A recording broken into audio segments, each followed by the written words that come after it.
Our communities have been bleeding and dying from a number of environmental problems, and it hasn't caught national attention. Flint was a perfect example. That story was public 2 years ago, and now we're learning about it. You know, the storage of gas underneath black and brown communities have been happening for years, and no one's been talking about it except when it just started happening in a different community.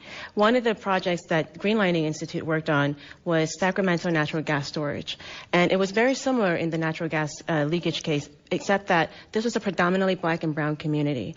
And they were going to store 8 billion cubic feet underneath this community that was historically black and brown.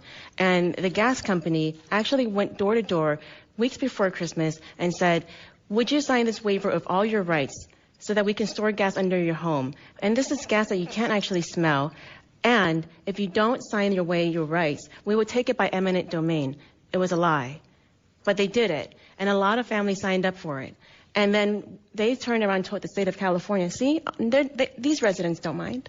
They care. They don't mind that. And they got gas cards out of it. And so therefore, they're actually on board.